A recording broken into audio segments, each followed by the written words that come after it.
हरि ओम गुरुवे शरणम।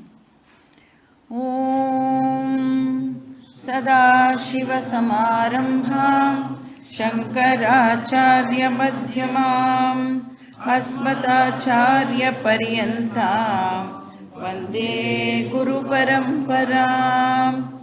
ओम पार्थाय प्रतिबोधितां भगवता नारायणेन स्वयं व्यासेन ग्रथितां पुराणमुनिना मध्ये महाभारतम् अद्वैतामृतवर्षिणीं भगवतीम् अष्टादशाध्यायिनीम् अम्ब त्वामनुसन्ददामि भगवद्गीते भवद्वेषिणी। वसुदेवसुतं देवं कंसचाणूरमर्दनं देवकी परमानन्दं कृष्णं वन्दे जगद्गुरुं। मूकं करोति वाचालं पङ्गुं लङ्घयते गिरिं यत्कृपातमहं वन्दे परमानन्दमाधवम्। ॐ सहना भवतु सहनौ भुनक्तु सह वीर्यं करवावहै तेजस्विनावधीतमस्तु मा विद्विषावहै। ॐ शान्ति शान्ति शान्तिः। हरिः ॐ श्री गुरुभ्यो नमः। हरिः ॐ। Page number 60-61 shloka number 6। कर्मेन्द्रियाणि संयम्य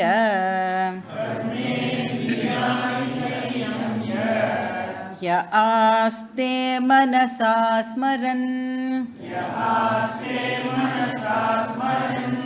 इन्द्रियार्थान् विमूढात्मा मिथ्याचारः स उच्यते।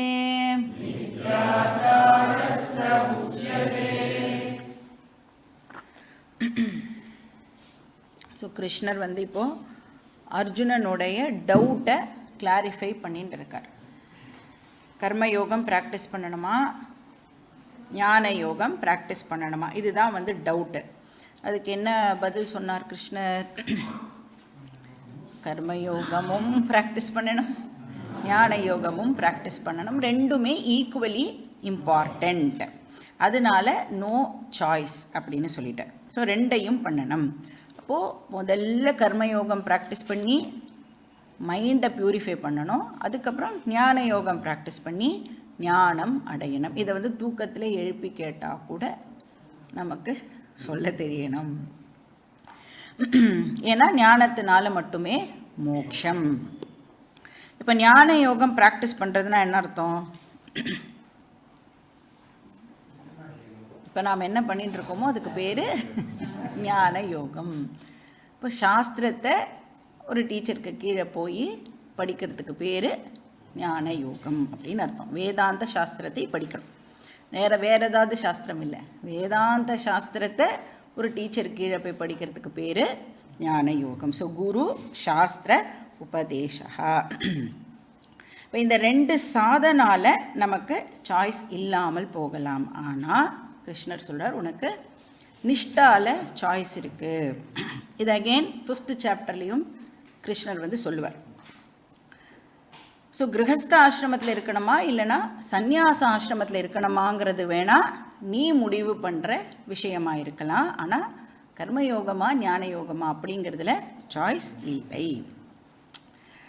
ஸோ ஆசிரமத்தில் வந்து அந்த நிஷ்டால சாய்ஸ் இருக்கிறதுனால அந்தந்த ஆசிரமத்தில் இருந்துட்டு அந்த ஆசிரமத்துக்கு ஏற்ற தர்மத்தை நாம் ஃபாலோ பண்ணிட்டு நம்மளுடைய மைண்டை பியூரிஃபை பண்ணிக்கலாம். இப்போ லைஃப் ஸ்டைலில் சாய்ஸ் இருக்குது அப்படின்னு சொல்லியாச்சுன்னா நெக்ஸ்ட் என்ன கொஸ்டின் வரும் நம்மளுக்கு? சாய்ஸ் இருக்குன்னா என்ன கேள்வி வரும்? இது ரெண்டில் எது பெட்டரு, ஸோ தட் நான் அந்த பெட்டர் சாய்ஸை எடுத்துக்கிறேன் அப்படின்னு. இப்போ இந்த கேள்விக்கான பதில் எல்லாருக்கும் யூனிஃபார்மாக ஒரே பதிலே நம்மளால் கொடுக்க முடியாது. கிரகஸ்தாசிரமம் பெட்டரா, சந்நியாச ஆசிரமம் பெட்டரா அப்படிங்கிற கேள்விக்கு யூனிஃபார்மாக கிரகஸ்தாசிரமம் தான் பெட்டர், இல்லை சந்நியாச ஆசிரமம் தான் பெட்டர் அப்படின்னு பிளாங்கெட்டாக எல்லாருக்கும் ஒரு பதிலே நம்மளால் கொடுக்க முடியாது. ஏன் அப்படின்னா இந்த கேள்வியை யார் கேட்குறா அப்படிங்கிறதை பொறுத்து பதில் இந்த இடத்துல மாறுபடும். அதனால சாஸ்திரம் எங்கேயுமே கிரகஸ்தாசிரமம் தான் பெட்டர் அப்படின்னு சொல்லலை, சந்நியாச ஆசிரமம் தான் பெட்டர் அப்படின்னும் எங்கேயுமே மென்ஷன் பண்ணலை. இப்போ நம்ம ஒரு டாக்டர்கிட்ட போகிறோம்னா டாக்டர் எல்லாருக்கும் யூனிஃபார்மாக ஒரே மருந்தையே கொடுப்பாளான்னா படத்துலலாம் பார்த்துருப்போம், ஒரு எல்லோ கலர் ஒரு ஒயிட் கலர் அப்படின்னு சும்மா கிண்டலுக்கு ஒரு மருந்து கொடுக்குற மாதிரி இருக்கும். ஆனால் ஒருத்தருடைய டிசீஸை பொறுத்து, டயக்னாசிஸை பொறுத்து மருந்து மாறுபடும் இல்லையா? அந்த மாதிரி யாருக்கு அப்படிங்கிற கேள்வியை பொறுத்து இதுக்கான ஆன்சர் நமக்கு கிடைக்கும். பட் கிருஷ்ணர் இங்கே ஒரு ஜென்ரல் அப்சர்வேஷனை நமக்கு கொடுக்குறார். இந்த ரெண்டு ஆசிரமத்தில் எது பெட்டர் அப்படின்னு நீ கேட்டையானா, ஏன்னா கேட்குறான்ல ஒருத்தன், யார் கேட்குறாளோ அவளையும் கணக்கில் எடுத்துன்னு தான் ஆன்சர் கொடுக்க முடியும். இப்போ அர்ஜுனன் கேட்குறான் அப்படிங்கிறதுனால கிருஷ்ணர் இங்கே என்ன சொல்கிறார்? சந்நியாச ஆசிரமம் கொஞ்சம் கஷ்டம் அப்படின்னு சொல்கிறார். அதை ஃபாலோ பண்ணுறது, அந்த ஆசிரமத்தில் இருக்கிறது வெரி டிஃபிகல்ட். அது மைனாரிட்டி பீப்புளுக்கு தான் அது ஒத்து வரும். மைனாரிட்டினா தமிழ்நாட்டில் யூஸ் பண்ணுற மைனாரிட்டி வார்த்தை இல்லை, நிஜமாவே மைனாரிட்டி அப்படின்ற வார்த்தைக்கு ஒரு அர்த்தம் இருக்குல்ல அது. இப்போ மெஜாரிட்டி பீப்புளுக்கு சந்நியாச ஆசிரமம் சூட் ஆகாது.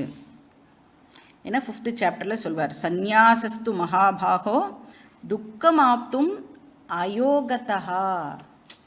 அயோகத்தானா யோக்கியத்தை இல்லாமல் ஒருத்தர் அதை எடுத்துட்டா, சந்நியாசத்தை எடுத்துட்டானா துக்கம், அவளுக்கு கஷ்டம்தான் ஏற்படும்.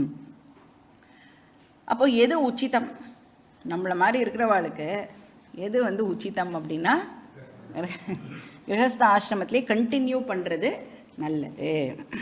இப்போ சப்போஸ் உங்களுக்கு கிரகஸ்தாசிரமத்தில் கண்டினியூ பண்ணிட்டு இருக்கும்போது திடீர்னு சந்நியாசத்தில் இன்ட்ரெஸ்ட் ஏற்பட்டது அப்படின்னா நாம் தாராளமாக சந்நியாசம் எடுத்துக்கலாம். ஆனால் அது ரொம்ப கொஞ்சம் பேருக்கு தான் அது ஒத்து வரும். இல்லை டைரெக்டாகவே பிரம்மச்சரியத்துலேருந்து சந்நியாசம் போனோன்னா அதுவும் அவளோட மைண்டு செட்டை பொறுத்தது, அதுக்கும் பாசிபிலிட்டி சாஸ்திரம் கொடுக்கறது. ஆனால் அதுக்கு ரொம்ப மென்டல் மெச்சூரிட்டி தேவைப்படுறது அப்படின்னு கிருஷ்ணர் சொல்கிறார். அப்போ அதுக்கு தான் 3 ரீசன்ஸும் கொடுத்தார்.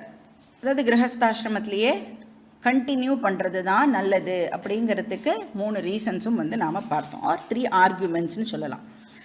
ஃபஸ்ட்டு கர்மாவை அவாய்டு பண்ணுறதுனால மோட்சம் கிடைக்காது. ஏன்னா நம்ம எல்லாருக்கும் ஜென்ரலாக என்ன ஒரு ஃபீலிங் இருக்குது, சந்நியாசம் எடுத்துட்டோம் அப்படின்னா எந்த விதமான ரெஸ்பான்சிபிலிட்டியும் கிடையாது, டியூட்டியும் கிடையாது, அதனால நம்மளுக்கு மோட்சம் கிடைச்சிடும் அப்படின்னு நினைக்கிறோம். ஆனால் இங்கே கிருஷ்ணர் க்ளீனாக சொல்கிறார், டியூட்டியிலேருந்து எஸ்கேப் ஆகிறதுனால உனக்கு மனசாந்தி ஒரு நாளைக்கும் கிடைக்காது. நீ எஸ்கேப் ஆகி வேறு எங்கேயாவது ஒரு இடத்துக்கு போகணுன்னு நினச்சாலும் உன்னால் அங்கெல்லாம் போய் ஜாலியாக இருக்க முடியாதுன்னு சொல்கிறார். நீ எதுக்காக எஸ்கேப் ஆகணும்னு நினைக்கிற? இங்கே கஷ்டமாக இருக்குது, நான் வேறு ஒரு இடத்துக்கு போனால் ஜாலியாக இருப்பேன் அப்படின்னு நினைக்கிறோம்ல, அங்கே போனாலும் உன்னால் ஜாலியாக இருக்க முடியாது. அப்போ டியூட்டியை துறக்கக்கூடாது. என்ன டியூட்டியோ அதை நாம் பண்ணியே ஆகணும். ஏன்னா டியூட்டியிலேருந்து எஸ்கேப் ஆகிறதுனால பீஸ் ஆஃப் மைண்ட் கிடைக்காது அப்படிங்கிறத சொல்கிறார். ரெண்டாவது, வேலையே பண்ணாமல் இருக்கிறது, இன்ஆக்ஷன் இருக்கேன், எதுவுமே பண்ணாமல் இருக்கிறது அப்படிங்கிறதும் இம்பாசிபிள், யாருக்குமே அது சாத்தியம் இல்லை. ஏன்னா ஒருத்தருமே ஏதோ ஒரு ஸ்வபாவத்தினால ஏதோ ஒரு வேலையை அவளுடைய ஸ்வபாவத்துக்கு ஏற்ற மாதிரி ஒரு வேலையை இழுத்து போட்டுட்டு பண்ணிட்டு தான் இருப்போம். ஏன்னா ஒருத்தருக்கும் என்ன என்ன ஸ்வபாவம் இருக்குன்னா 3 குணங்கள் இருக்கிறதுனால எந்த குணம் வந்து டாமினேட் பண்ணுறதோ அதுக்கேற்ற மாதிரியான ஆக்டிவிட்டியில் நாம் வந்து ஈடுபடுவோம். இல்லை நான் போய் ஏதாவது ஒரு ஆசிரமத்தில் சேர்ந்து சும்மா இருப்பேன் அப்படின்னு சொன்னால் முடியவே முடியாதுங்கிறார் கிருஷ்ணர். நீ சும்மாலாம் உன்னால் இருக்க முடியாது, நீ ஃபோனையாவது எடுத்து பார்ப்ப, உன்னால் சும்மா மட்டும் இருக்க முடியாது. அதுக்கு தான் ஒரு கதை ஒன்று சொல்லுவாள். ஒரு கோவிலில் வந்து ஒரு சன்னியாசி இருந்தாராம். அந்த சன்னியாசி வந்து எதுவுமே பண்ண மாட்டாராம். சன்னியாசிக்கு கோவிலில் ஒரு வேலையும் கிடையாது. ஆனால் கோவில்லேருந்து ஒருத்தருக்கும் ஒரு பாகம் இது கொடுப்பாள்ல, அவள் மடப்பள்ளியில் பண்ணுறதில் ஒரு போர்ஷன் வந்து ஒருத்தருக்கும் கொடுக்கணும். இப்போ குருக்கள் அப்படின்னா அவளுக்கு ஒரு போர்ஷன், ஏன்னா அவள் வந்து எல்லாம் பண்ணுறா, ஒர்க் பண்ணுறா அப்படின்னு. அதை மாதிரி ஒருத்தருக்கு குருக்கள் ஹெல்ப் பண்ணுறவாளுக்கு இவ்வளோ, அவரோட கொஞ்சம் கம்மியாக கொடுப்பா. அந்த மாதிரி இந்த கோவிலில் ஒரு சன்னியாசி இருக்கார், அவருக்கும் வந்து ஒரு போர்ஷன். அப்போ இந்த இப்போ என்னது அந்த கோவிலெல்லாம் கவர்மெண்ட் பார்த்துக்கிறாளே, ஹெச்ஆர்என்சி, அந்த ஆஃபீஸர் ஒருத்தான் வரான் கோவிலுக்கு வந்து, லிஸ்ட்டெல்லாம் எடு. ஏன்னா அவளோட எய்மே என்னது, செலவு கம்மியாக இருக்கணும், வரவு மட்டும் ஜாஸ்தியாக இருக்கணும். அப்போ தான் அவள் வந்து இனோவா கார்லாம் வாங்கிக்க முடியும், அதெல்லாம் பண்ண முடியும் இல்லையா. அதனால் அவள் வந்து லிஸ்ட்டெல்லாம் எடுத்து என்னெல்லாம் செலவு அப்படின்னு பார்க்குறான். அதில் வந்து லிஸ்ட்டில் வந்து கடைசியில் வந்து சும்மா இருக்கும் சாமியார் அப்படின்னு போட்டு அவருக்கு ஒரு பட்டை சாதம், அந்த காலத்துலலாம் அதை வந்து அப்படி தான் சொல்லுவாப்புல, பட்டை சாதம் ஒரு மெஷர், அது ஒரு பட்டை சாதம் அப்படின்னு எழுதியிருக்கான். உடனே வந்து அந்த ஆஃபீஸருக்கு வந்து நேச்சுரலாக கேள்வி வரும்ல, சும்மா இருக்கும் சாமியாருக்கு எதுக்கு ஒரு பட்டை சாதம், கட் பண்ணு அப்படின்னு சொல்லிட்டான். அப்போது அந்த கோவிலில் இருக்கிறவா சொல்கிறா, இல்லை அவர் ரொம்ப வருஷமாக இருக்கார், நீங்கள் வந்து திடீர்னு எப்படி அந்த மாதிரி கொடுக்காமலாம் இருக்க முடியாது, அட்லீஸ்ட் இனிமேல் கொடுக்க மாட்டோம் அப்படிங்கிறதையாவது அவர்கிட்ட போய் நம்ம இன்ஃபார்ம் பண்ணணும்ல, அதுதானே மரியாதை அப்படின்னு கோவிலில் இருக்கிறவா சொல்கிறான். இந்த சாமியாரும் வந்து ஒரு நாளைக்கு வெயிட் பண்ணி பார்க்குறார், அவருக்கு வந்து வரலை. ஏன்னா அந்த ஆஃபீஸர் வந்து அவ்வளோ லேசில் வந்து ஒத்துண்டு போய் எல்லாம் சொல்லுவானான்னா சொல்ல மாட்டான். வந்து வரலை, ஏன் எனக்கு வந்து இன்றைக்கி கொடுக்கவே இல்லை நீங்கள் அப்படின்னா, புதுசாக ஒரு ஆஃபீஸர் வந்திருக்கார், அவர் தான் ரூல் போட்டிருக்காரு அப்படின்னு சொல்கிறான். அப்போது அந்த ஆஃபீஸரை வந்து என்னை வந்து பார்க்க வர சொல்லுன்னா அந்த ஆஃபீஸரும் வரான். வந்து ஏன் எனக்கு சாப்பாடே நீங்கள் வந்து கொடுக்கக்கூடாதுன்னு சொல்லிட்டீங்களா அப்படின்னு கேட்டதுக்கு அந்த ஆஃபீஸர் சொல்கிறான், என்ன சும்மா இருக்கிறதுக்கெலாம் எதுக்கு சாப்பாடு போட்டுட்டு இங்கே வந்து வரவே ஒன்றுத்தையும் காணோம், செலவு ஜாஸ்தியாக இருந்தால் நாங்கள் எப்படி வந்து எங்கள் வீட்டுக்கெல்லாம் எல்லாத்தையும் எடுத்துகிட்டு போகிறது, அதனால் வந்து செலவெல்லாம் வந்து குறைக்கணும் அப்படிங்கிறதுக்காக உங்களுக்கு இனிமேல் சாப்பாடு கிடையாது அப்படின்ட்டு. அப்போது இந்த சாமியார் கேட்குறாரா, நான் பண்ணுறத உன்னால் பண்ண முடியுமான்னு பாரு, நான் பண்ணுறத உன்னால் பண்ண முடிஞ்சுதுன்னா எனக்கு இனிமேல் சாப்பாடே வேண்டான்னு சொல்கிறேன். என்ன பண்ணணும், சும்மா இருக்கணும். அவனும் வந்து சரி இருக்கேன், எவ்வளோ நேரம் சும்மா இருக்கணும், முதல்ல நீ சும்மா இரு பார்க்கலாம் அப்படின்னு சொல்கிறார். ஸோ பக்கத்தில் உட்கார வச்சுக்கிறார், ஃபோன் பார்க்கக்கூடாது, எதையுமே பார்க்கக்கூடாது, நீ அப்படியே சும்மா உட்காந்துட்டு இருக்கணும். அவனும் வந்து சரி நான் வந்து இந்த சேலஞ்ச் எடுத்துக்கிறேன் அப்படின்னு சொல்லிட்டு பக்கத்தில் உட்காரான். 5 நிமிஷம் கூட அவனால் சும்மா இருக்க முடியல. அப்போ கூட என்ன பண்ணுவோம், நம்ம முடிஞ்சுதா கிளாஸ் முடிஞ்சுதா டைம் என்ன ஆகுது பார்ப்போம்ல, அந்த மாதிரி வாட்ச் எல்லாம் பார்க்கறதுக்கு ட்ரை பண்ணுறான். அவர் வந்து அதை எதுவுமே பார்க்கக்கூடாது தம்பி, சும்மா இருக்கணும். இப்போ அவன் வந்து ரொம்ப கஷ்டப்படுறான் சும்மா இருக்கிறதுக்கு, அவனால் இருக்கவே முடியல. கடைசியில் அவன் வந்து இந்த சாமியார்கிட்ட வந்து மன்னிப்பு கேட்டுட்டு போய் ஆஃபீஸ் லெட்ஜரில் எழுதுனான், சும்மா இருக்கும் சாமியாருக்கு 2 பட்டை சாதம் அப்படின்னு. இப்போ சும்மா இருக்கிறது அப்படிங்கிறது வந்து வெரி வெரி டிஃபிகல்ட்.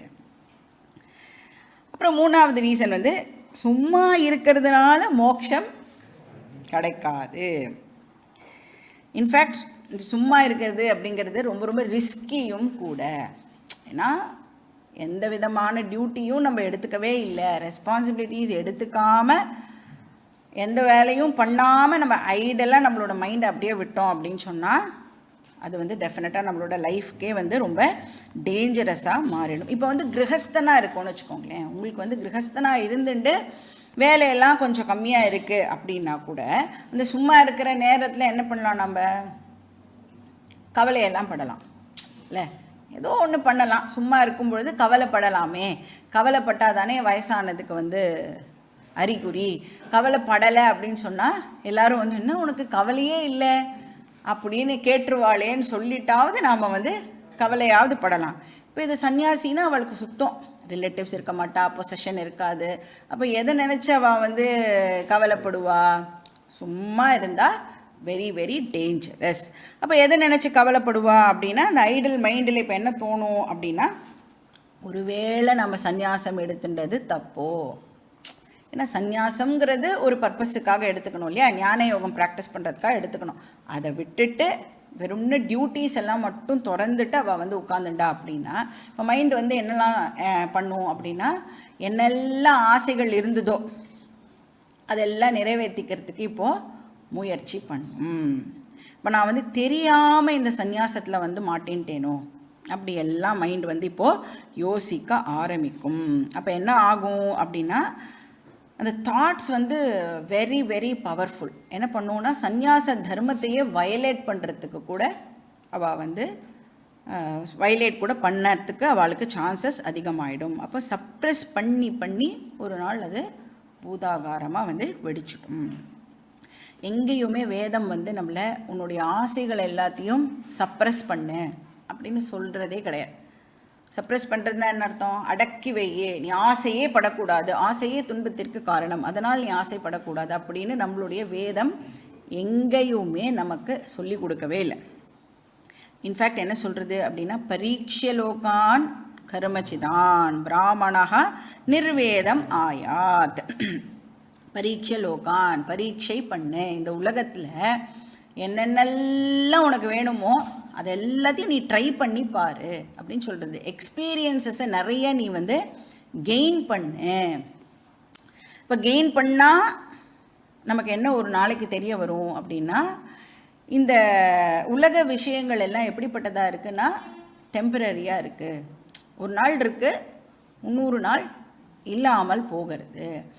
அப்போ நம்மளுக்கு வந்து நம்மளோட புத்தி வந்து ஒரு கேள்வி கேட்கும், அப்போ உண்மையாகவே போகாத ஏதாவது ஒரு விஷயம் இருக்கா, என்னை விட்டு போகவே போகாத பர்மனெண்ட்டாக இருக்கக்கூடியது இந்த உலகத்தில் ஏதாவது இருக்கா அப்படின்னு நம்மளோட புத்தி வந்து குவெஸ்டின் பண்ண ஆரம்பிக்கும். அப்போ வைராகியம் அப்படின்னா, அதாவது நிர்வேதம்னா வைராகியம்னு அர்த்தம். வைராகியம் அப்படின்னா வேர்ல்டுலி சுகங்களை விட மேலானது ஒன்று இருக்குது, அதனால அதை நான் அடையறதுக்கு முயற்சி பண்ணணும் அப்படின்னு என்னோடய ஃபோக்கஸை ஷிஃப்ட் பண்ணுறதுக்கு பேர் வைராகியம். இப்போ சாஸ்திரம் சொல்கிறது பரீட்சை பண்ணிப்பார், ஆசையெல்லாம் நீ வந்து சப்ரெஸ் பண்ண வேண்டிய அவசியம் இல்லை. ஆனால் இங்கே இந்த பர்சன் இப்போ என்ன பண்ணிடுவா, மெச்சூரிட்டி இல்லாமல் தப்பாக வந்து இந்த சந்நியாசம் எடுத்துட்டதுனால ஹி மைட் வயலேட் சந்நியாச தர்மா. அவளை இங்கே கிருஷ்ணர் வந்து மித்யாச்சாரஹா அப்படின்னு சொல்கிறார். அதாவது ஸ்பிளிட் பர்சனாலிட்டி. அவள் வந்து வெளியிலேருந்து பார்க்கறதுக்கு எப்படி இருப்பா அப்படின்னா, தர்ம மோட்சத்தில் தான் அவளுக்கு இன்ட்ரெஸ்ட் இருக்கிற மாதிரி இருக்கும். ஆனால் உள்ளுக்குள்ளே அவளுடைய மைண்டில் என்ன ஓடின்னு இருக்கும்னா அர்த்த காம ரிலேட்டட் விஷயங்கள் அவளோட மனசில் ஓடிண்டு இருக்கும். ஸோ அவளை மித்யாச்சாரஹா அப்படின்னு கிருஷ்ணர் வந்து சொல்கிறார். அது மாதிரி நீ வந்து ஆகக்கூடாது அர்ஜுனா. கர்மேந்திரியாணி சையம்ய. இப்போ உன்னுடைய கர்மேந்திரியங்களை எல்லாம் நீ ரிஸ்ட்ரெயின் பண்ணுறதுனால, அதெல்லாம் வந்து அடக்கிறதுனால, அப்படின்னா என்ன அர்த்தம், காஷாய வஸ்திரம் மட்டும் நீ போட்டுக்கிறதுனால நீ வந்து சந்நியாச ஆசிரமத்தை ஃபாலோ பண்ணுற பர்சனாக ஆக முடியாது. ஆனால் உன் மனசில் என்ன ஓடின்னு இருக்கும், அந்த அர்த்த காம விஷயங்கள் உன்னுடைய மனசில் இப்போது ஓடின்னு இருக்கும். ஆனால் வெளிலேருந்து பார்த்தா எப்படி இருக்கும், கர்மேந்திரியாணி சையம்ய. வெளிலேருந்து பார்க்குறதுக்கு அவள் ரொம்ப ரொம்ப அப்படியே சென்சஸ் எல்லாம் கண்ட்ரோல் பண்ணி வச்சுருக்கிற ஒரு பர்சன் மாதிரி வெளியில் இருக்கிறவாளுக்கு தெரியவா. ஆனால் மனசா இந்திரியார்த்தான் ஸ்மரன், மனசில் அவன் அந்த அர்த்த காமத்தை பற்றியே யோசிச்சுட்டு இருப்பா. ஸ்மரன்னா அதை பற்றியே அந்த திங்கிங் ஆனது இருக்கும். அப்போ இந்த உலகத்தையும் ஏமாத்திண்டு தன்னையும் ஏமாத்திண்டு அந்த பர்சன் இருப்பா. இப்போ அந்த குளத்துலலாம் மீன் இருக்கும்ல, குளத்தில் பார்த்தீங்கன்னா மீன் இருக்கிற குளம் பார்த்தீங்கன்னா எப்பயுமே க்ளீனாக இருக்கும். ஏன்? மீன் போய் எங்கெங்கெல்லாம் அழுக்கு இருக்கோ அங்கங்கே தேடி தேடி தேடி போய் சாப்பிட்டுடும்.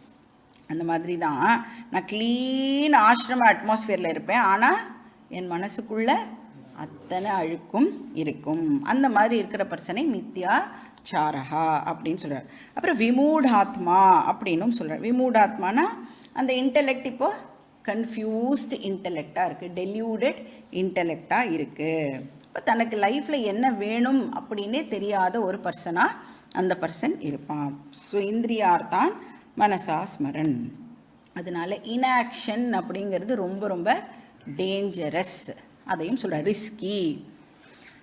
எதுவும் பண்ணாமல் இருக்கலாம்னு சந்நியாசம் எடுத்துக்கிறதுக்கு ட்ரை பண்ணாதே அப்படின்னு கிருஷ்ணர் அர்ஜுனனுக்கு சொல்கிறார். அப்போனா என்ன பண்ணி ஆகணும் அர்ஜுனன்? ஒரு ஆக்டிவ் லைஃப் ஸ்டைலை பற்றி இப்போ நீனு யோசி. அது என்னது? அதுதான் 7வது ஸ்லோகத்தில் சொல்கிறார். ஸ்லோகம் படிச்சுட்டு பார்க்கலாம். யஸ்த்விந்திரியாணி மனசா நியம்யாரபதேர்ஜுன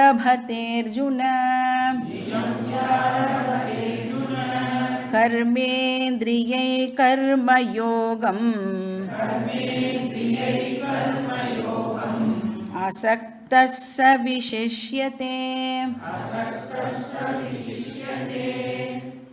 இப்போ எது ஐடியல் ஆசிரமம் அப்படின்னா, கிருஷ்ணரை பொறுத்த வரைக்கும் கிரகஸ்தாசிரமம் ஐடியல் அப்படின்னு சொல்கிறார். ஒரு active life very very ideal. So active லைஃப்பும் எதுக்காக இந்த கிரகஸ்தாசிரமம் அப்படின்னா, சொசைட்டிக்கு கான்ட்ரிபியூட் பண்ணுறதுக்காக இந்த கிரகஸ்தாசிரமம் அப்படிங்கிற ஒரு லைஃப் ஸ்டைல் நமக்கு கொடுக்கப்பட்டிருக்கு. அப்போ என்னது? அர்த்த காம டிசையர்ஸ் எல்லாம் நம்மளுக்கு இருக்கும் இல்லையா, அர்த்த காம விஷயங்கள்லாம் இருக்கும். அதையெல்லாம் ஃபுல்ஃபில் பண்ணிகிட்டே சொசைட்டிக்கும் நம்மளால் என்ன முடியுமோ அதை கான்ட்ரிபியூட் பண்ணணும். இப்போ கல்யாணம் அப்படிங்கிற ஒரு விஷயம், கிரகஸ்தாசிரமம்னா என்ன அர்த்தம்? கல்யாணம் பண்ணிட்டு இருக்கிறவாளை தான் கிரகஸ்தா அப்படின்னு சொல்கிறோம். கல்யாணம்ங்கிற விஷயமே எதுக்கு இருக்குது அப்படின்னா, கர்மயோகம் பண்ணுறதுக்காகவே சாஸ்திரம் நம்மளை கல்யாணம் பண்ணிக்க சொல்கிறது. சொசைட்டிக்கு சர்வ் பண்ணுறதுக்காகவே இந்த கல்யாணம் அப்படிங்கிற ஒரு விஷயம் கொடுக்கப்பட்டிருக்கு. அதனால தான் பேர் என்னது? ஒய்ஃபுக்கு பேர் சக தர்ம பத்னி அப்படின்னு பேர். அர்த்த காம என்ஜாய் பண்ணுறது செகண்டரி. கல்யாணம் பண்ணிக்கிறது மூலமாக அர்த்த காம என்ஜாய்மெண்ட்லாம் இருக்குல்ல, அது செகண்டரி. What is primary? தர்ம. அப்போ தர்மமான முறையில் என்னுடைய அர்த்த காமாவை நான் ஃபுல்ஃபில் பண்ணிக்கணும் அப்படின்னு அர்த்தம். அப்போ கிரகஸ்தா என்ன பண்ணணும் சொசைட்டியில்? இந்திரியாணி மனசா நியம்ய. ஒரு கிரகஸ்தனா, ஒரு ஆக்டிவ் பர்சனாக முதல்ல நான் என்ன பண்ணணும்? என்னுடைய இந்திரியங்களை இப்போ நான் ரெகுலேட் பண்ணணும். சென்ஸ் ஆர்கன்ஸை ரெகுலேட் பண்ணணும். இப்போ கிரகஸ்தா அப்படின்னு சொன்னால் டெஃபினட்டாக நம்மளுக்கு சென்ஸ் ப்ளஷர்ஸ் எல்லாம் அலௌடு. இப்போ 5 சென்ஸ் ஆர்கன்ஸ் இருக்குல்ல, அந்த 5 சென்ஸ் ஆர்கன்ஸுக்கும் 5 விதமான விஷயங்கள் இருக்குல்ல, அதில் எது பெஸ்ட்டோ அதை அனுபவிக்கிறதுக்கான எல்லா இதுவும் நமக்கு வேதம் கொடுத்துருக்கு. ஆனால் என்ன சொல்கிறது அப்படின்னா, அதுலேயே நீ மூழ்கி போயிடாதன்னு சொல்கிறது. இப்போ நாக்கு இருக்குன்னா டேஸ்டியான ஃபுட்டு சாப்பிட்றது தப்பு கிடையாது. எங்கெங்கெல்லாம் டேஸ்டியான ஃபுட் இருக்குன்னு தேடிண்டே டெய்லி போகக்கூடாதுன்னு சொல்கிறது. ஒன்ஸ் இன் அ வைல் உனக்கு அந்த மாதிரி ஒரு ஆசை இப்போ இந்த ஹோட்டலில் இது ரொம்ப நல்லா இருக்கும் இந்த ஐட்டம்னா மாதத்துக்கு ஒரு வாட்டி போய் சாப்பிட்றதுல தப்பே கிடையாது. ஆனால் டெய்லியே நான் அந்த மாதிரி விஷயத்தில் தான் இருப்பேன் அப்படின்னா அது நம்மளுடைய சென்ஸ் ஆர்கன்ஸுக்கு நல்லது இல்லை. அந்த மாதிரி இப்போ கண்ணுக்கு அப்படின்னா கலர் கலராக விஷயங்களை பார்க்கறது தப்பு கிடையாது. இப்போ படம் பார்க்கறது எனக்கு ரொம்ப பிடிக்கும் அப்படின்னா தாராளமாக படம் பார்க்கலாம். ஆனால் ஒரு நாளைக்கு 3 படம் பார்க்கக்கூடாது. அப்பப்போ போய் இப்போ தியேட்டரில் கூட போய் தாராளமாக படம் பார்க்கலாம். ஆனால் எப்பயாவது ஒரு வாட்டி அந்த மாதிரி வச்சுட்டா உன்னுடைய சென்ஸ் ஆர்கன்ஸுக்கும் அது நல்லது. ஸோ நல்ல மியூசிக்கு தாராளமாக கேட்கலாம், நல்ல சாப்பாடு தாராளமாக சாப்பிட்லாம். ஆனால் எல்லாமே வந்து ஒரு லிமிட்டோடு வச்சுக்கோ. நமக்கே தெரியும்ல, அளவுக்கு மிஞ்சினால் அமிர்தமும் விஷம். அப்போ லெஜிட்டிமேட்டாக நாம் வந்து அந்த டிசையர்ஸை ஃபுல்ஃபில் பண்ணிக்கணும். அது எப்படி இருக்கணும்னா ஒரு லிமிட்டுக்குள்ளேயும் அந்த டிசையர்ஸ் இருக்கணும். எப்படி இருக்கணும்னா ஊறுகாய் மாதிரி ஞாபகம் வச்சுக்கணும். இனி அர்த்தக்காம எப்படி இருக்கணும்னா ஊறுகாய் அப்படின்னு ஞாபகம் வச்சுக்கணும். ஏன்னா ஊறுகாவை என்ன பண்ணுவோம், நம்ம ஸ்லைட்டாக சும்மா தொட்டுண்டு சாப்பிடுவோம் இல்லையா. ஊறுகாய் வந்து டெஃபினட்டாக நம்மளுடைய மெயின் டிஷ்ஷாக இருக்காது. இப்போ what should be your main dish? தர்ம மோக்ஷ மெயின், அர்த்தகாம வந்து செகண்டரி சைடு. ஸோ அதனால் சென்ஸ் ஆர்கன்ஸை ரெகுலேட் பண்ணி அப்படின்னா எக்ஸஸாக அதை பயன்படுத்துறத தவிர்க்கணும். வேறு ஒன்றும் இல்லை, ரொம்ப எக்ஸசிவாக ஒரு விஷயத்துக்குள்ளே இன்வால்வ் ஆகாமல். ஸோ சென்ஸ் ஆர்கன்ஸை ரெகுலேட் பண்ணி எதை வச்சு ரெகுலேட் பண்ணணும்? மனசா அப்படின்னா இந்த இடத்துல மனசுன்னா அந்தக்கரணம்னு அர்த்தம். இப்போ புத்திக்கு அந்த அறிவு இருந்துருதுன்னு வச்சுக்கோங்க. நம்ம வந்து எக்ஸ்ட்ராவாக ரொம்ப ஜாஸ்தியாக இப்போ வந்து இந்த வாரம் வந்து ஒரு 4 படம் பார்த்துட்டோம் அப்படின்னு நம்மளோட புத்தி வந்து இப்போ சொல்லிடுதுன்னா 5வது படம் பார்க்கணுன்னு ஆசை வரும்போது ஆல்ரெடி 4 படம் பார்த்துட்டோம், 5வது படம் பார்க்கக்கூடாதுன்னு இப்போ புத்தி வந்து நமக்கு சொல்லணும். அப்போ புத்தியை யூஸ் பண்ணி உன்னுடைய சென்ஸ் ஆர்கன்ஸை நீ வந்து கண்ட்ரோல்டாக வச்சுக்கோ, அதை ரெகுலேட் பண்ணு. அந்த ரிவர் மாதிரி, இப்போ ரிவரை வந்து ஸ்டாப் பண்ண ட்ரை பண்ணால் என்ன ஆகும்? ப்ரெஷர் இன்க்ரீஸ் ஆகி இன்னுமே வந்து வெள்ளம் ஏற்படுறதுக்கு சான்சஸ் இருக்குது. அதனால் என்ன பண்ணுவான்? ரிவரை சேனலைஸ் பண்ணுவா இல்லையா, டேம் கட்டி அதை வந்து சேனலைஸ் பண்ணுறது. அது மாதிரி உன்னுடைய இந்திரியங்களை நீ வந்து ரெகுலேட் பண்ணு. ஸோ நம்மளை வந்து சப்ரெஸ் பண்ணவே சொல்லலை வேதாந்தமான, ரெகுலேட் பண்ணு அப்படின்னு சொல்கிறது. அப்புறம் என்ன பண்ணணும்? ரெகுலேட் பண்ணி இங்கே கிருஷ்ணர் சொல்கிறார், கர்மயோகம் ஆரபத்தேன்னு ஆரம்பிக்கணும்னு அர்த்தம். சென்ஸ் ஆர்கன்ஸை ரெகுலேட் பண்ணி ஒரு கிரகஸ்தன் கர்மயோகத்தை ஸ்டார்ட் பண்ணணும். இப்போ சொசைட்டியில் ஆக்டிவாக இருக்கிற ஒரு பர்சன் கர்மயோகத்தை ஸ்டார்ட் பண்ணணும். கர்மயோகம்னா என்ன அப்படிங்கிறத பின்னாடி அவரே நமக்கு சொல்ல போகிறார். சரி, எப்படி நான் வந்து பண்ணணும்? அசக்தகா, எதோடவும் அட்டாச் ஆகாமல் அதை நான் பண்ணணும். இப்போ வந்து கல்யாணம் பண்ணிக்கிறோம் இல்லையா. இப்போ இந்த கல்யாணம் வருது, கிரகஸ்தாசிரமம் இருக்குல்ல, இந்த கிரகஸ்தாசிரமமே உன்னோட வாழ்க்கையோட முடிவுன்னு நீ முடிவு பண்ணாதேங்கிறார். அது என்னது? அது வெறும் ஒரு ஸ்டெப்பிங் ஸ்டோன்.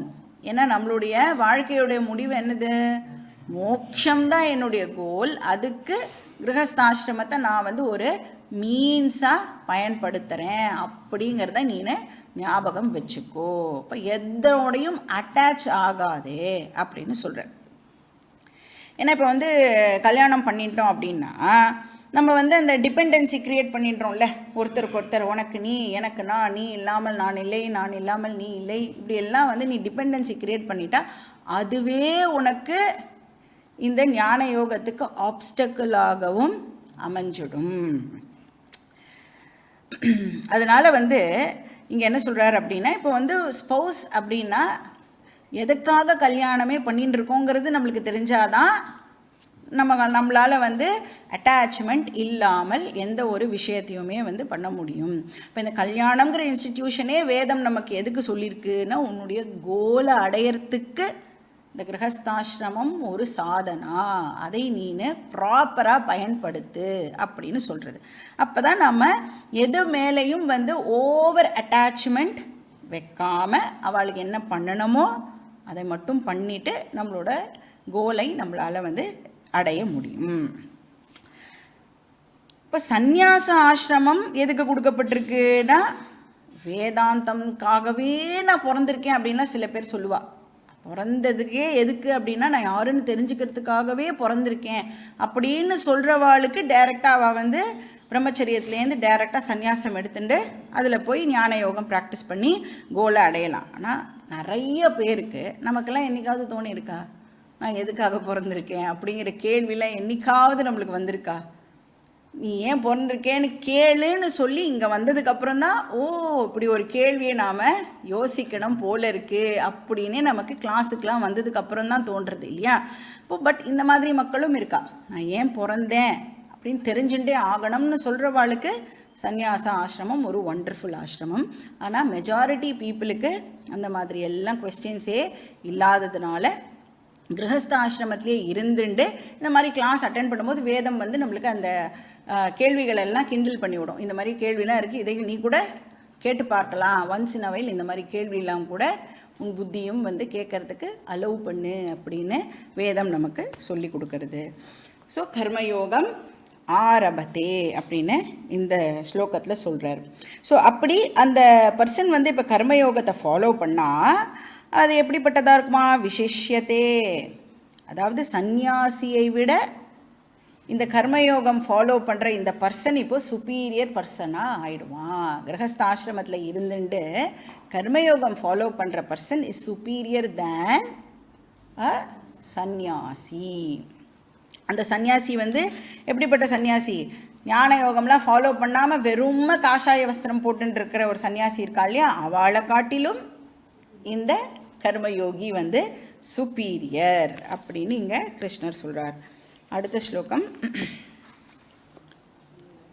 ஸ்லோகா நம்பர் 8.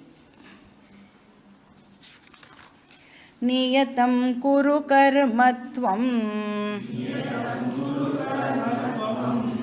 கர்மஜ்யாயோ ஹ்யகர்மணः शरीरयात्रापि च ते न प्रसिद्ध्येद कर्मणः.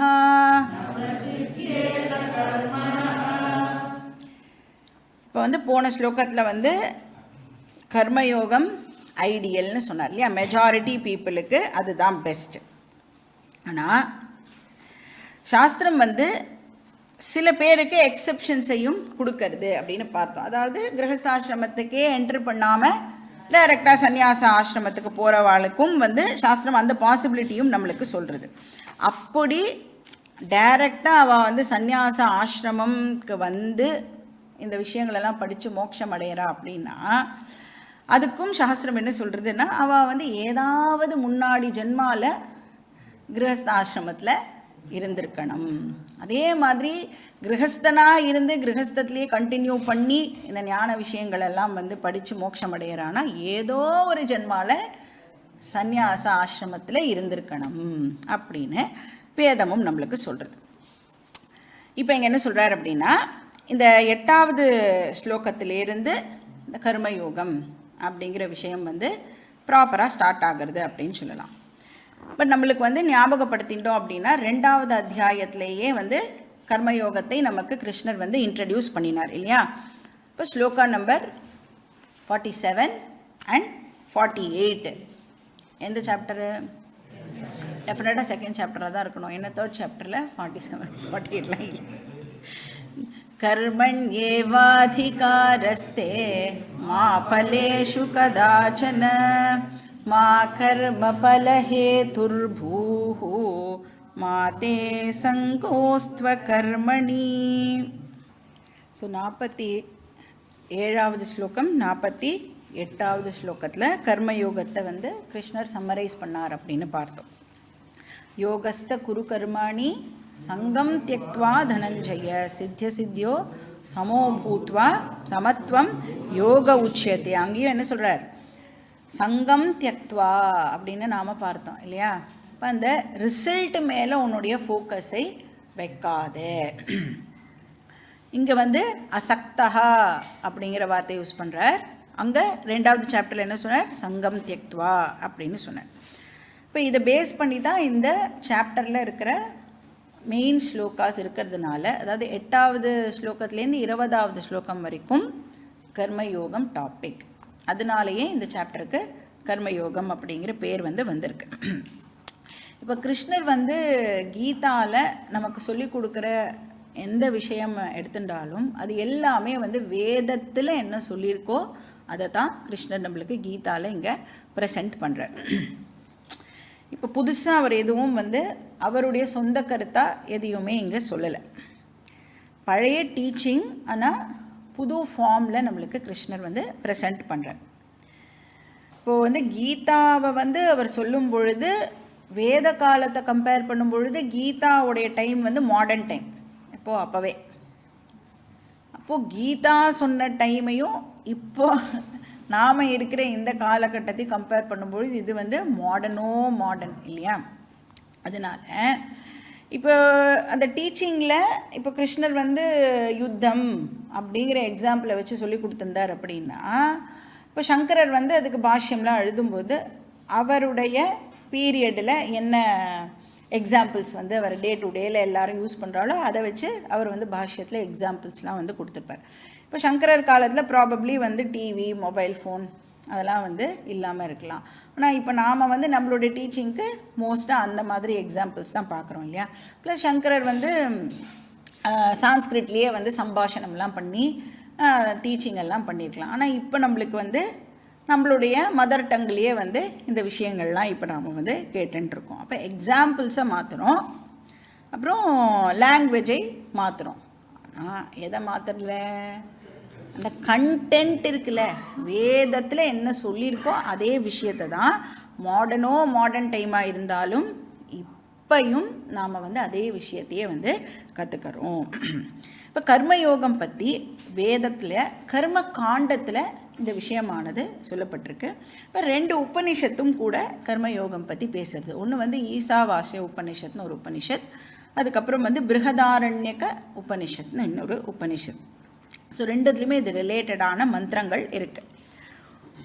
குருவண்ணேவேக கருமாணி ஜிஜீவிஷேச்சதம் சமாஹா ஏவம் த்வயி நாண்யதே தோஸ்தி ந கர்ம லிப்யதே நரே அப்படின்னு ஈஷாவாசிய உபனிஷத் சொல்கிறது.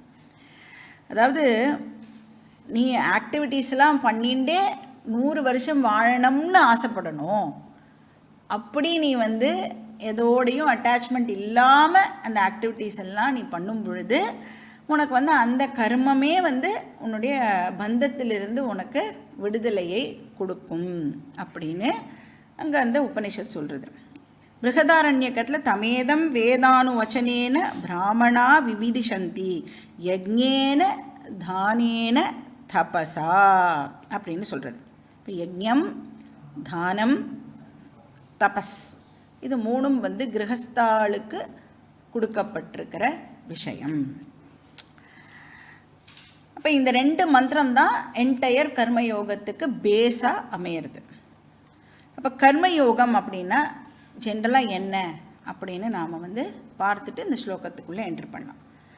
அண்ட் 2வது சாப்டரில் கர்மயோகம் பற்றி பார்க்கும் பொழுதும் நாம் பார்த்தோம், கர்மயோகம்னா 2 வார்த்தைகள் இருக்குது, கர்மா ப்ளஸ் யோகா. அந்த கர்மானா என்ன கர்மா? அது ப்ராப்பர் ஆக்ஷன் அப்படின்னு பார்த்தோம். யோகா அப்படின்னா ப்ராப்பர் ஆட்டிடியூட் அப்படின்னு பார்த்தோம். இப்போ யோகா அப்படின்னு எடுத்துனோன்னா ப்ராப்பர் ஆட்டிடியூட் அப்படின்னா attitude towards the proper action. அந்த ஆக்ஷனை பண்ணும் பொழுது என்ன பாவனாவோட அந்த ஆக்ஷனை நான் பண்ணணும். இப்போ ஆக்ஷன் மட்டும் இல்லை, ஆக்ஷனோட ரிசல்ட்டையும் நான் என்ன பாவனாவோட அக்செப்ட் பண்ணிக்கணும். ஆக்ஷன் பண்ணும் பொழுது என்ன பாவனா வச்சுக்கணும், ஆக்ஷனோட ரிசல்ட் வரும் பொழுது என்ன பாவனாவை நான் வச்சுக்கணும். இப்போ ப்ராப்பர் ஆக்ஷன் அப்படின்னு சொன்னால் என்ன அர்த்தம்? What is proper action? இதையும் நம்ம ஆல்ரெடி பார்த்துருக்கோம். ஜென்ரலாக ஆக்ஷன்ஸை நாம் 3 விதமாக பிரிக்கலாம். ஒன்று சாத்வீக கர்மா, அப்புறம் ராஜச கர்மா, 3வது தாமச கர்மா. இப்போ இதில் நமக்கே தெரியும் எது பெஸ்ட்டு. சாத்வீக கர்மா தான் பெஸ்ட், அதுதான் ஐடியல் கர்மயோகம். ராஜச கர்மா மீடியாக்கர், மத்தியமம் அப்படின்னு சொல்லலாம். தாமச கர்மா பண்ணவே கூடாது, அவாய்ட் பண்ணணும். அப்போ ஒரு கர்மயோகியுடைய லைஃப்பில் எந்த ஆக்ஷன்ஸ் ஜாஸ்தியாக இருக்கணும்னா சாத்வீக கர்மாணி டாமினேட் பண்ணணும். ராஜசிக் கர்மாலாம் வந்து கொஞ்சம் கம்மியாக இருக்கணும். தாமசிக் கர்மா 0. இப்போ நம்மளுக்கு நெக்ஸ்ட் என்ன கேள்வி வரும்? சாத்வீக கர்மா என்றால் என்ன? இப்போ சாத்வீக ஆக்ஷன் அப்படின்னா சிம்பிளாக சொல்லணும்னா, எந்த ஆக்ஷன் பண்ணுறதுனால நான் ஒரு பெனிஃபிஷரி ப்ளஸ் என்னை தவிர இன்னும் நிறைய பேருக்கு இந்த ஆக்ஷன் வந்து பலனை கொடுக்க போகிறது அப்படின்னு சொன்னால் அந்த ஆக்ஷனை நாம் வந்து சாத்வீக ஆக்ஷன் அப்படின்னு சொல்கிறோம். இப்போது ஃபார் எக்ஸாம்பிள் நாம் வந்து ஏதாவது ஒரு பிஸ்னஸ் மேன் எடுத்துனோன்னு வச்சுக்கோங்களேன். இப்போ அந்த பிஸ்னஸ் மேன் வந்து ப்ராஃபிட்டை என்ஜாய் பண்ணுறான்னு வச்சுக்கோங்க. அந்த ப்ராஃபிட்டை என்ஜாய் பண்ணும் பொழுது அந்த ப்ராஃபிட்டை பாக்கி பேருக்கும் அவன் வந்து ஷேர் பண்ணுறான் அப்படின்னு சொன்னால் தானும் என்ஜாய் பண்ணுறான், ப்ளஸ் அதை பாக்கி பேரோடையும் அவன் ஷேர் பண்ணுறதுனால இப்போ அந்த மாதிரி பிஸ்னஸ் பீப்புளெலாம் வந்து சன்னியாசிக்கிட்ட போய் நமஸ்காரம் பண்ணான்னு வச்சுக்கோங்க. அவன் என்ன ஆசீர்வாதம் பண்ணுவான்னா, உன்னோடக்கே இன்னும் நிறையா பிஸ்னஸ் வந்து உனக்கு கிடைக்கட்டும், ஸோ தட் நீ இன்னும் நிறைய பேருக்கு அது மூலமாக வந்து பெனிஃபிட்டு கிடைக்கட்டும் அப்படின்னு தான் ஆசீர்வாதமே பண்ணுவான். அப்போது ஏன்னா அந்த பர்சன் வந்து தார்மீகமான முறையில் சம்பாதிச்சிருக்கா, அவருக்கு டெஃபினட்டாக பெனிஃபிட்டு ப்ளஸ் நிறைய பேருக்கும் அதனால் வந்து பெனிஃபிட் கிடைக்க போகிறது. இப்போ செல்ஃப்லெஸ் ஆக்டிவிட்டி அப்படின்னு சொல்லலாம். ஒரு நிஷ்காம கர்மா இது சாத்வீக கர்மா. நெக்ஸ்ட் வந்து ராஜச கர்மா, இது வந்து செல்ஃபிஷ் ஆக்டிவிட்டின்னு சொல்லலாம். ஸோ பெனிஃபிஷியரிஸ் வந்து ரொம்ப மினிமமாக இருப்பா. மினிமம்னா எத்தனை பேர் இருப்பா? நான், என்னுடைய ஃபேமிலி. உங்கள் ஃபேமிலியில் எவ்வளோ பேர் இருக்காளோ அவ்வளோ பேர். சில ஒஸ்ட் கேஸ் கூட இருக்குது, ஃபேமிலியே விட்டுடுவான், நான் மட்டும், எனக்கு மட்டும் இதில் என்ன பெனிஃபிட்டு கிடைக்கிறது அப்படின்னு பார்ப்பான். இப்போது இந்த என்ன எக்ஸாம்பிள் எடுத்துக்கலான்னா, இப்போ இந்த கோர்ட்லலாம் போய் ப்ராப்பர்ட்டி டிஸ்பியூட்லாம் பண்ணுறாள்ல, அது ஃபேமிலி மெம்பர்ஸோட தானே டிஸ்பியூட்டே நடக்கிறது. ஃபேமிலியே கூட அவளால் அகாமடேட் பண்ண முடியலன்னா அவள்லாம் சொசைட்டிக்கு என்ன கொடுத்து என்ன கான்ட்ரிபியூட் பண்ணுவா? ஃபேமிலிக்குள்ளேயே அந்த சண்டையை வந்து தீர்த்து போனால் போது விட்டு கொடுக்க தெரியல அப்படின்னு சொன்னால் எப்படி அவள் சொசைட்டிக்கு அவளை போய் கான்ட்ரிபியூட் பண்ணுன்னா டெஃபினட்டாக அவளால் கான்ட்ரிபியூட் பண்ண முடியாது. அப்போ ராஜச கர்மா வந்து மத்தியம கர்மா, செல்ஃபிஷ் ஆக்ஷன். தாமச கர்மா ரொம்ப ரொம்ப டேஞ்சரஸ்ஸு, வெரி வெரி ஹார்ம்ஃபுல். அது எப்படி? எனக்கு என்ன வேணுமோ அதை நான் பண்ணிப்பேன், அந்த கோர்ஸ் ஆஃப் ஆக்ஷனில் யாருக்காவது ஏதாவது ஒரு தீங்கு நடந்ததுன்னா அதை பற்றி கூட எனக்கு கவலை இல்லை, எனக்கு என் வேலை தான் முக்கியம், யார் எக்கேடு கெட்டால் எனக்கு என்னன்னு சொல்லுவோம்ல, அந்த மாதிரியான ஒரு ஆட்டிடியூடோடு பண்ணுற கர்மா எல்லாமே வந்து தாமச கர்மா. இப்போ செல்ஃப்லெஸ் ஆக்ஷன் உத்தமம், செல்ஃபிஷ் ஆக்ஷன் வந்து மத்தியமம், ஹார்ம்ஃபுல் ஆக்ஷன் வந்து அதமம். அப்போ ஒரு கர்மயோகியோட லைஃப்பில் நிறைய சாத்விக கர்மா இருக்கணும், கொஞ்சம் ராஜச கர்மா இருக்கணும், கொஞ்சம் கூட தாமச கர்மா இருக்கக்கூடாது. சரி, இப்போ சாத்விக கர்மா வந்து நிஷ்காம கர்மா அப்படின்னா என்ன மாதிரியான ஆக்டிவிட்டீஸை நான் பண்ணால் அது வந்து சாத்விக கர்மா அப்படின்னா அதுக்கும் வேதமே நமக்கு கைட் பண்ணுறது. நீ என்னெல்லாம் பண்ணலாம் அப்படின்னு ஒரு லிஸ்ட்டையும் நமக்கு கொடுக்கறது. அதனால தான் இங்கே ஸ்லோகம் ஆரம்பிக்கும் போது எப்படி ஆரம்பிக்கிறது? நியத்தம் குரு கர்ம. நியத்தம் அப்படின்னு சொன்னாலே கம்பல்சரி அப்படின்னு அர்த்தம் ஆகிறது. கம்பல்சரியாக நீனு இந்த ஆக்டிவிட்டீஸ் எல்லாம் பண்ணியே ஆகணும் அப்படின்னு சொல்கிறது. என்னது? பஞ்சமகா யஜ்ஞம். இப்போ பஞ்சமகா யஜ்ஞம் இஸ் ஈக்குவல் டு சாத்வீக கர்மா. ஏன்னா அந்த பஞ்சமகா யஜ்ஞம் வந்து ஒரு இண்டிவிஜுவலுடைய ஸ்பிரிச்சுவல் க்ரோத்துக்கு கான்ட்ரிபியூட் பண்ண போகிறது. ஏன்னா ஒரு கர்மயோகிக்கு எது மேலே இன்ட்ரெஸ்ட்டு? வெளியில் கிடைக்க போகிற மெட்டீரியல் ரிசல்ட் மேலே இன்ட்ரெஸ்ட் கிடையாது. ஆனால் அந்த ஆக்ஷன் பண்ணுறதுனால எனக்கு மென்டல் மெச்சூரிட்டி கிடைக்க போகிறதே, அதில் தான் என்னுடைய ஃபோக்கஸ் இருக்கும். அப்போ உனக்கு மென்டல் மெச்சூரிட்டி வேணும், ஸ்பிரிச்சுவல் க்ரோத் வேணும் அப்படின்னா நீ பஞ்சமகா யஜ்ஞம் பண்ணு அப்படின்னு வேதம் நமக்கு சொல்கிறது. இப்போ பஞ்சமகா யஜ்ஞம் பண்ணோம் அப்படின்னு சொன்னால் நம்மளுடைய ப்ராக்ரஸ் எப்படி இருக்கும்னா எக்ஸ்போனென்ஷியலாக இருக்கும். டபுள் ப்ரமோஷன், ட்ரிபிள் ப்ரமோஷன்லாம் சொல்கிறாள்ல, அந்த மாதிரி நம்மளுடைய க்ரோத் வந்து ரொம்ப ஸ்பீடாக இருக்கும். இப்போ ராஜச கர்மாலாம் பண்ணும் பொழுது ஸ்பிரிச்சுவல் ப்ராக்ரஸ் எப்படி இருக்கும் அப்படின்னா ரொம்ப மந்தமாக இருக்கும், அங்கேயே ஸ்டாக்னண்ட்டாக இருக்கிற மாதிரி இருக்கும். தாமச கர்மா பண்ணால் ஸ்பிரிச்சுவல் க்ரோத் இருக்குமானா சுத்தமாக இருக்காது. இன்ஃபேக்ட் நம்ம ஆப்போசிட் டைரக்ஷனில் ட்ராவல் பண்ணுவோம். அப்போ நம்மளுக்கு பஞ்சமகா யஜ்ஞம்னா என்ன அப்படின்னு தெரியணும் இல்லையா? இதில் வந்து இந்த பஞ்சமகா யஜ்ஞம்ங்கிறது நம்ம நிறைய வாட்டி வேறு வேறு கிளாஸஸில் வந்து கேட்டிருப்போம். ஆனால் ரொம்ப ரொம்ப இம்பார்ட்டண்ட்டாக நாம் வந்து இந்த பஞ்சமகா யஜ்ஞம்ங்கிறத ஃபாலோ பண்ணி ஆகணும். இதில் ஏதாவது எனக்கு ஆப்ஷன் இருக்கா அப்படின்னா நோ ஆப்ஷன், நோ சாய்ஸ். பஞ்சமகா யஜ்ஞம் வந்து ஒரு கிரகஸ்தாலும் டெஃபினட்டாக பண்ணியே ஆகணும். அவளோட சக்திக்கு தகுந்த மாதிரி அதை வேணால் நோட் பண்ணிக்கோங்க. எல்லாராலையும் எல்லாமே இதுவாக பண்ண முடியுமானா அவளுக்கு என்ன கெப்பாசிட்டி இருக்கோ அதுக்கு தகுந்த மாதிரி. ஆனால் இந்த 5 யஜ்ஞத்தையும் ஒருத்தரும் வந்து பண்ணியே ஆகணும். ஸோ ஃபஸ்ட்டு மகா யஜ்ஞம் என்னன்னா தேவ யஜ்ஞம். அப்படின்னா நம்மளுடைய லைஃப்பில் டெஃபினட்டாக ரிலீஜியஸ் ஆக்டிவிட்டி இருந்தே ஆகணும்.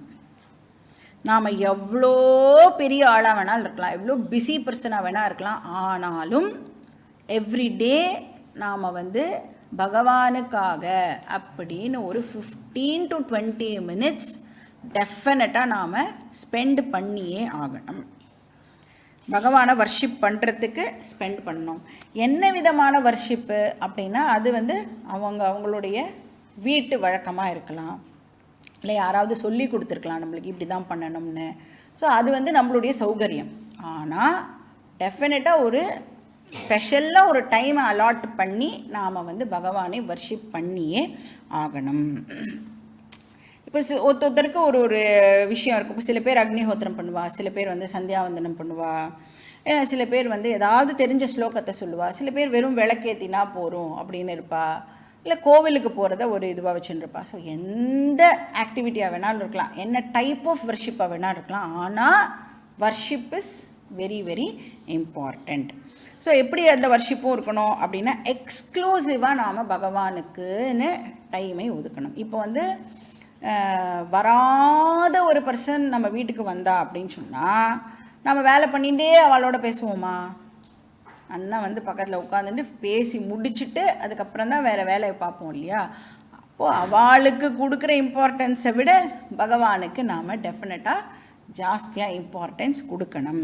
இப்போ இல்லை நான் வந்து சமையல் பண்ணிகிட்டே விஷ்ணு சஹஸ்ரநாமம் சொல்கிறேனே, அதுவும் ஒரு டைப் ஆஃப் இது தானே அப்படின்னா தாராளமாக சொல்லலாம், அதெல்லாம் எக்ஸ்ட்ரா.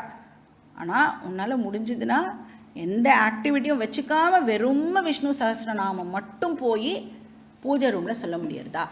20 நிமிஷம் என்னால் அதுக்கு மட்டும் ஸ்பெண்ட் பண்ண முடியறதா? இல்லைன்னா இப்போ இந்த ராமஜபம் இருக்குது. இப்போ இந்த ராமஜபத்தை என்ன பண்ணுறோம்? என்ன ஆக்டிவிட்டி வேணாலும் பண்ணு, அதை சும்மா போட்டு விடு, அதெல்லாம் கவுண்ட் பண்ணுறோம்ல, அது பண்ணலாம்.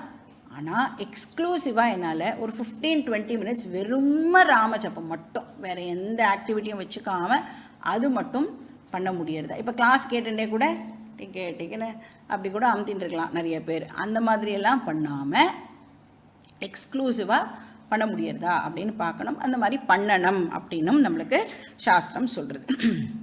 இல்லை பூஜை பண்ணலாம், ஒருத்தருக்கு என்ன அவளோட ஃபேமிலியில் வழக்கமோ அதை வந்து நாம் ஃபாலோ பண்ணலாம்.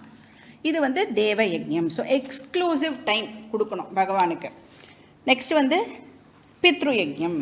பித்ரு யஜ்ஞம்னே பேர்லேருந்தே நமக்கு தெரியாது, நம்மளுடைய ஃபோர்ஃபாதர்ஸை ஆன்சிஸ்டர்ஸை நாம் வந்து வழிபடுறது அப்படின்னு அர்த்தம். இப்போ அவளுக்கு நம்மளுடைய கிராட்டிடியூடை நாம் வந்து தெரிவிக்கிறது தான் இந்த பித்ரு யஜ்ஞம். ஏன் கிராட்டிடியூட் தெரிவிக்கணும்? இன்றைக்கி நான் வந்து இந்த மாதிரி இந்த சரீரத்தோடு உட்கார்ந்துண்டு வேதத்தில் இருக்கிற விஷயங்களெல்லாம் இப்போ நான் கேட்குறேன் அப்படின்னு சொன்னால் அதுக்கு யார் காரணம்? இப்போ இந்த சரீரத்துக்கு நம்மளுடைய அப்பா அம்மா காரணம், அவளுக்கு யார் காரணம்? அவளுடைய அப்பா அம்மா. அப்படின்னு நாம் நம்மளுடைய ஆன்சஸ்டர்ஸுக்கு கிராட்டிடியூட் தெரிவிக்கிறது தான் இந்த பித்ரு யஜ்ஞம். அதுக்குன்னு நம்மளுக்கு டெசிக்னேட்டட் ரிச்சுவல்ஸ்லாம் இருக்கு இல்லையா? ஸ்ராத்தம் பண்ணுறது, தர்ப்பணம் பண்ணுறது. இப்போ சில பேர் வந்து அமாவாசை வந்து இந்த தீதி கொடுக்கறது, அந்த மாதிரி அவங்க உங்களுடைய ஃபேமிலியில் என்ன வழக்கமோ அதை கண்டிப்பாக நாம் ஃபாலோ பண்ணியே ஆகணும். மூணாவது வந்து ரிஷி யஜ்ஞம் ஆர் பிரம்ம யஜ்ஞம். 2 பேர் இருக்குது, ரிஷி யஜ்ஞம் ஆர் பிரம்ம யஜ்ஞம். அப்படின்னா இங்கே என்ன பண்ணுறோம், எதை வர்ஷிப் பண்ணுறோம் இந்த இடத்துலனா? வேதத்தை வர்ஷிப் பண்ணுறோம், சாஸ்திரத்தை நாம் வந்து வர்ஷிப் பண்ணுறோம். இப்போ வந்து பாரதம் அப்படின்னு சொன்னாலே நீங்கள் எந்த கண்ட்ரிக்கு போனாலும் அவள் வந்து நம்மளுக்குன்னு ஒரு ட்ரெடிஷன் இருக்குல்ல, அதுதான் எல்லாருக்குமே வந்து ஞாபகத்துக்கு வரும், நம்மளுடைய கலாச்சாரம் அப்படின்னு. இப்போ அந்த கலாச்சாரம் அப்படிங்கிற விஷயம் இன்னி வரைக்கும் இருக்குது அப்படின்னா டெஃபினட்டாக அதுக்கு யார் காரணமாக இருந்திருக்கணும்? நம்மளுடைய ரிஷி முனிகள் தான் அதை எல்லாம் எடுத்து வேதத்துலேருந்து எடுத்து அதை வந்து ப்ராப்பகேட் பண்ணி நெக்ஸ்ட் ஜெனரேஷனுக்கு பாஸ் ஆன் பண்ணி அதை நெக்ஸ்ட் ஜெனரேஷன் பாஸ் ஆன் பண்ணி இன்னி வரைக்கும் நாம் வந்து நமக்குன்னு ஒரு கல்ச்சுரல் பேக்ரவுண்ட் இருக்குது அப்படின்னு சொன்னால் டெஃபினட்டாக அதுக்கு ரிஷிகளுக்கு நாம் நன்றி சொல்லியே ஆகணும். இப்போ எப்படி நாம் வந்து நம்மளுடைய நெக்ஸ்ட் ஜெனரேஷனுக்கு இதை வந்து கொடுக்கறது அப்படின்னா, நாம் அதை எல்லாத்தையும் ப்ராக்டிஸ் பண்ணி, எல்லாத்தையும் ப்ராக்டிஸ் பண்ண முடியுமானா எல்லாத்தையும் பண்ண முடியாது. நம்மளுடைய ஃபேமிலிக்குன்னு ஒரு வழக்கம் இருக்கும்ல, அந்த வழக்கத்தை எங்கேயுமே ஸ்டாப் பண்ணாமல் நம்மளால் முடிஞ்ச வரைக்கும் அதை ஃபாலோ பண்ணி அடுத்த ஜெனரேஷனுக்கு அதை பாஸ் ஆன் பண்ணணும். Very very important. இப்படி தான் நம்மளுடைய கல்ச்சரல் விஷயங்கள் வந்து ஜெனரேஷன் ஆஃப்டர் ஜெனரேஷன் வந்து பாஸ் ஆன் ஆகிறது. இப்போ நம்மளுடைய பேரண்ட்ஸ் நம்மளுக்கு ஏதோ ஒரு விஷயத்த சொல்லி கொடுத்துருப்பா, அவள் ஒரு 100 விஷயம் பண்ணால் நம்ம ஒரு 50 விஷயமாவது ஃபாலோ பண்ணுறோம் இல்லையா? அந்த 50 விஷயத்தை நாம் வந்து நம்மளுடைய நெக்ஸ்ட் ஜெனரேஷனுக்கு டெஃபினட்டாக பாஸ் ஆன் பண்ணணும். அப்போ இந்த ஸ்கிரிப்சர்ஸை வர்ஷிப் பண்ணுறது எப்படி அப்படின்னா, நாம் எப்படி பண்ணலாம் அப்படின்னா, அந்த ரிஷி முனிகளுக்கெல்லாம் எப்படி கிராட்டிடியூடை தெரிவிக்கலாம்னா, அவள் சொல்லியிருக்கிற விஷயங்கள்லாம் இருக்கு இல்லையா, அந்த டீச்சிங்கை நாம் கேட்கறது மூலமாக. இப்போ நாம் ஆக்சுவலாக என்ன பண்ணிட்டு இருக்கோம்னா, ரிஷி யஜ்ஞம் பண்ணிட்டு இருக்கோம், பிரம்ம யஜ்ஞம் இப்போ நாம் பண்ணிட்டு இருக்கோம். ஏன்னா வேதத்தில் இருக்கிற விஷயங்களை நாம் உட்கார்ந்துட்டு பொறுமையாக அண்டர்ஸ்டாண்ட் பண்ணிக்கிறதுக்கு ட்ரை பண்ணுறோம் இல்லையா? இதுக்கு பேர் ரிஷி யஜ்ஞம்.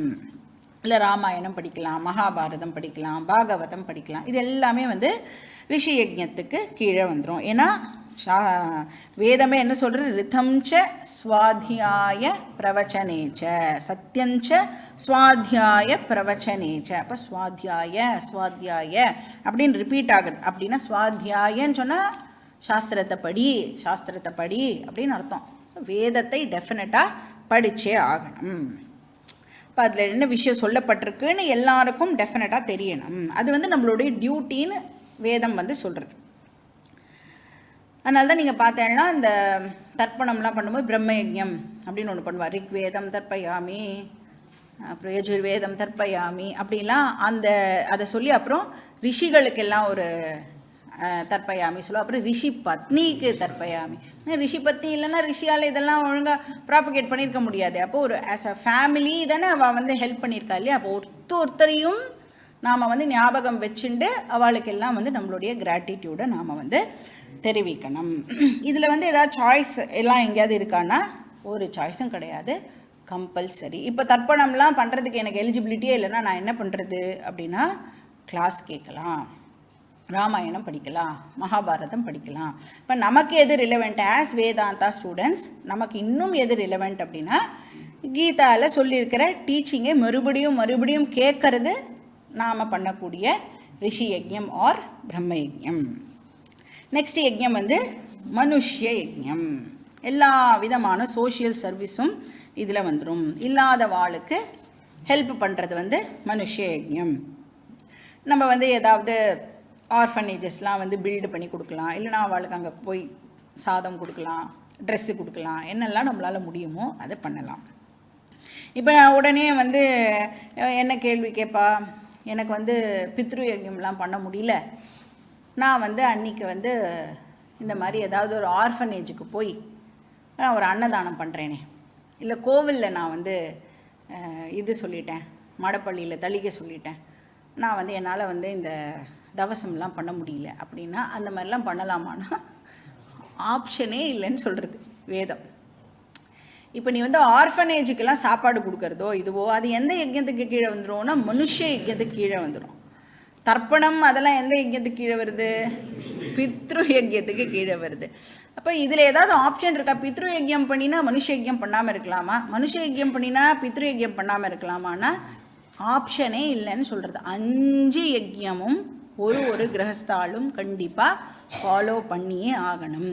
உங்களுக்கு கல்யாணமே எதுக்காக இருக்குது அப்படின்னா பஞ்சமகா யஜ்யம் பண்ணுறதுக்காகவே வேதம் வந்து கல்யாணம் பண்ணிக்கோன்னு சொல்லியிருக்கு. ஆனால் கல்யாணம் பண்ணிக்கும்போது நமக்கு அது தெரியலைனாலும் இப்போ அந்த விஷயத்தை நாம் தெரிஞ்சுட்டோம் அப்படின்னா அட்லீஸ்ட் இனிமேல் அந்த கல்யாண வாழ்க்கையை நாம் எப்படி யூஸ் பண்ணணும்னா பஞ்சமகா யஜ்யம் பண்ணுறதுக்கு நாம் வந்து பயன்படுத்தணும். நெக்ஸ்ட் என்ன யஜ்யம்? பூத யஜ்யம். பூத யஜ்யம் வந்து நம்மளுடைய என்வாயர்மெண்ட்டை ப்ரொடெக்ட் பண்ணுறதுக்கு நமக்கு என்னெல்லாம் ஜீவராசிகள் ஹெல்ப் பண்ணுறதோ அது எல்லாத்துக்கும் நம்மளுடைய கிராட்டிடியூடை நாம் வந்து தெரிவிக்கிறதுக்கு பேர் பூத யஜ்யம். அப்போ மரம், செடி, கொடி, அப்புறம் இருக்கிற அனிமல்ஸு அது எல்லாத்துக்கும் வந்து நாம் கிராட்டிடியூட் பண்ணுறதுக்கு பேர் பூத யஜ்யம். அதனால தான் ஏதாவது ஒரு செடிக்காவது டெய்லி தண்ணி விடணும், இல்லை நம்மளால் முடிஞ்சுதுன்னா எப்பப்பெல்லாம் முடியறதோ அப்பப்பெல்லாம் எங்கேயாவது மரம் நட்டுட்டு வரணும். ஸோ அந்த மாதிரி என்வாயர்மெண்ட்டுக்கு நம்மளால் என்ன கான்ட்ரிபியூட் பண்ண முடியுமோ அதை வந்து நாம் பண்ணணும். இப்போ இந்த மனுஷ யஜ்யம் இந்த மாதிரி விஷயம்லாம் இருக்குல்ல, இதெல்லாம் வந்து இந்த சோஷியல் சர்வீஸ் அப்படிங்கிறது நிறைய பேர் என்ன நினச்சிட்டு இருக்கா அப்படின்னா நம்மளுக்கு கிறிஸ்டின் மிஷனரிஸ்லாம் வந்ததுக்கப்புறம் தான் இந்த சோஷியல் சர்வீஸ் அப்படிங்கிற ஒரு கான்செப்டே நமக்கு தெரிய வந்தது. இல்லவே இல்லை. வேதத்தில் ஆல்ரெடி அழகாக 5 விதமாக அதை பிரித்து அதில் ஒரு யஜ்யம் வந்து மனுஷ யஜ்யம் அப்படின்னு சொல்லப்பட்டிருக்கு. இப்போ நம்மளுடைய பெருமை நமக்கே தெரியாததுனால இதெல்லாம் நம்மளோட தான்ப்பா அப்படின்னு நாமளே சொல்ல வேண்டியதாக இருக்குது. ஏன்னா வேதத்தை நடுவில் என்ன பண்ணிட்டோம், ஃபியூ ஜெனரேஷன்ஸாக நாம் இக்னோர் பண்ணிட்டதுனால நமக்கு இதெல்லாம் யாரோ ஒருத்தர் வந்து சொல்லி கொடுக்க வேண்டியதாக இருக்குது.